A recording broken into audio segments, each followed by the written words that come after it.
tous ceux qui ont des groupes Shimano et notamment électriques, donc en DI2, il y a des choses à faire comme des mises à jour ou des réglages encore plus infimes et on pourra vraiment rentrer dans les détails, notamment sur les dérailleurs avant, arrière et les leviers. Pour faire ces mises à jour et ces réglages, vraiment il faut avoir un connecteur ANT+, donc qui se vend chez Shimano. Donc ce connecteur, on vient directement le connecter sur le dérailleur arrière et à partir de cet élément-là, on va pouvoir vraiment rentrer dans l'ensemble du groupe DI2 qui va être scanné par une application qui s'appelle iTube, donc de chez Shimano. Donc là, je vais lancer mon application iTube où je vais faire ma recherche de mon groupe. Donc pour rentrer à l'intérieur du groupe, il faut rester appuyé sur ce bouton-là. Donc là, elle l'a trouvé, donc je fais jumeler avec le vélo.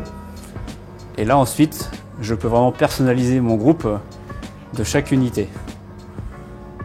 Donc personnaliser, ça peut être, je peux prendre mes leviers et je peux choisir donc chaque bouton, donc soit celui-ci, soit celui-là, ou un autre bouton qui se trouve dessous, où je peux choisir la descente ou la montée de mon dérailleur, ou même rajouter un flight deck. Donc flight deck, c'est le compteur Shimano qui sert à faire défiler les menus, ou notamment aussi un Garmin. On peut faire défiler les pages grâce à un bouton là, quoi. Je peux aussi changer par rapport au dérailleur arrière la vitesse de la descente et de la montée. Donc aussi bien rapide et ultra rapide de la vitesse et de la montée des vitesses grâce aussi à l'application.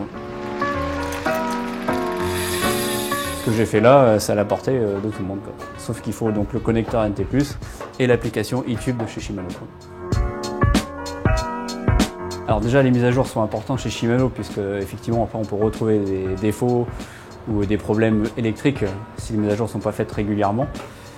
Donc ça, c'est un premier point. Et ensuite, rentrer dans les détails comme on a pu le faire en sélectionnant les manettes, c'est vraiment par rapport aux coureurs, nous, qui nous disent qu'ils préfèrent avoir un dérailleur plus ou moins rapide, soit pour les sprinters, pour que ça descende plus vite les vitesses, ou soit rajouter des boutons supplémentaires sur le haut pour faire défiler leur page Garmin ou les flight deck.